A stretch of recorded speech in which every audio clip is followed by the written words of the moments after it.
ঘুরতে কার না পছন্দ? সবারই ঘোরা পছন্দ, সবাই ঘুরতে ভালোবাসে, ঠিক আমিও। আর যদি সেই ওয়েদারটা হয় বৃষ্টি আসার আগ মুহূর্তের ওয়েদার, মানে আপনার বৃষ্টিও না, রোদও না, অনেক বাতাস আর আকাশ একদম নীল হয়ে থাকবে, এমন সুন্দর একটা ওয়েদারে কার না ঘুরতে ভালো লাগে। আসসালামু আলাইকুম এভরিওয়ান, ওয়েলকাম করছি নতুন আরেকটা ভিডিওতে আপনাদের সবাইকে। দেখছেন কত সুন্দর ওয়েদার, মাশাআল্লাহ মাশাআল্লাহ। আজকে এই ওয়েদারে বের হয়েছিলাম খাজানা খুঁজতে। খাজানা বলতে মানিক প্ল্যান, ইনডোর যে কোনো প্ল্যান, বাট আমি পাই নাই, অনেক খুঁজছি।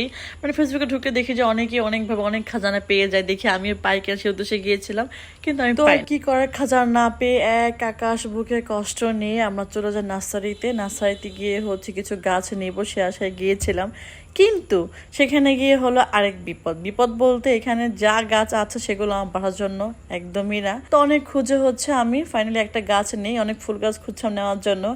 ভাইরে ভাই, এখানে বাগান বিলাস এত দাম, মানে এত দাম যা আপনার ধোয়া ছোঁয়ার বাহিরে। আমি সেটা ধরে আছি যে গাছটা, এটার দাম নাকি 2000 টাকা। মানে আপনি ভাবতে পারতেছেন আপনার একদম মানে গাছ নেওয়ার শখ মিটে যাবে। এমন না যে অনেক ফুল, অনেক গাছডালা একদম সবুজে ঘেরা, ফুলে ভরা একটা বড় একটা টপের ভিতরে বা খুব সুন্দর করে ডেকোরেশন করা, এমন গাছ কিন্তু না এটা। আর এইদিকে আমার বাবাটা বারবার জিজ্ঞেস করছিল, আঙ্কেল এটা কি ফুল গাছ, ওটা কি গাছ, এটা কি গাছ। মানে ও দেখছেও যে আমি জিজ্ঞেস করছিলাম ওনাকে যে এটা কি গাছ ওটা কি গাছ। ও সেম কাজটাই করছিল এখানে দেখে। মানে এক কথায় সে খুব এনজয় করছিল। দেন তারপর হচ্ছে আমরা অনেক গাছ দেখলাম, যেগুলো হচ্ছে একটা হচ্ছে আমার বাসায় রাখার মতো না। এই হচ্ছে আমার সোনা বাবাটা যারা ভিডিও করছো, তার পাপা সে এখানে ভিডিও করতে বলতেছে, পাপাকে পাপা একটু ভিডিও করে দাও, মা সে এখানে হচ্ছে একটু হাঁটবে, ওর জন্য ভিডিও করে থাকে, সেটাই বলছিল। আর গাছগুলোর নাম সে বারবার জিজ্ঞেস করছিল আর কি, মাশাআল্লাহ বলে আমার ছেলের জন্য। তো হচ্ছে আমরা ফাইনালি একটা গাছ পাই, যেটা হচ্ছে দেখে আমি খুব খুব খুশি হয়ে যাই, কারণ গাছটা মনে মনে অনেক খুঁজছিলাম, কোথাও পাচ্ছিলাম না, তো এখানে পেয়ে গেলাম ফাইনালি। আর গাছের নাম হচ্ছে এরিকা পাম। এটা এত সুন্দর কাজ করে, বাসে জাদুর মতো কাজ করে, জাস্ট জাদুর মতো। এর আগেও আমার দু একটা ফ্রেন্ড আমাকে বলছে যে তুই এই গাছটা বাড়িতে রাখ, দিদি তো বেলকনিতে গাছ লাগাস, তো অনেক উপকার হবে, গাছটা তুই একবার আনি দে। গাছটা আনার পর পুরো আমি সারপ্রাইজ। এই গাছটা আনার পর থেকে আমার বাসায় সত্যি কথা আমি শান্তি একটা ঘুম দিতে পারি।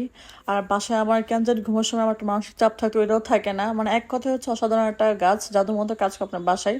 যেমন ন্যাচারাল লুক দিবে, তেরকম হচ্ছে আপনার সব দূষিত বাতাস একদম নিঃশ্বাস করে দিবে, আবার এত খুব অক্সিজেন দেয় গাছটা। তো একদম পারফেক্ট একটা গাছ মানে রুমে রাখার জন্য আর কি। এই যে আমার জামাই হাসতে দেখতে পাচ্ছেন, সে হচ্ছে টাকা নিয়ে আসে নাই, তার টাকা বিকাশে, আর আমার কিছু ক্যাশ টাকা ছিল। তো আমরা হচ্ছে দু একটা গাছ দেখছিলাম যারা নিব, এটা ছাড়াও তো ওগুলোর না পসিবল হয় না, কারণ আমার অল্প টাকাই ছিল। তো আমরা একটা গাছে নেই, আর এই গাছ নিতে আমাদের ঝড় তখন সব শুরু হয়ে যায় আমাদের উপরে। কেন জানি এটা আমার সাথে বারবার হয়, আমি জানি না। আমি কোথাও বের হইলে ভালো বইটা দেখে তখনই বৃষ্টি আসে, তখনই ঝড় তুফান হয়। বৃষ্টি তো এক কথা ভালো কথা, কিন্তু এত বিদ্যুৎ চমকাচ্ছে, এত মানে ভয় পাচ্ছিলাম বাচ্চাটাকে নিয়ে। তো রাস্তার পাশে একটা বাসায় হচ্ছে, আমরা কিছুক্ষণ এখানে ওয়েট করি, বিষয় থামাই না, তারপর বাসায় আসছি আমরা। তো আমি আজকে এখান থেকে বিদায় নিচ্ছি, দেখা হবে একটা সুন্দর ভিডিও। সবাই ভালো থাকবেন, অবশ্যই পাশে থাকবেন। আল্লাহ হাফিজ, টাটা।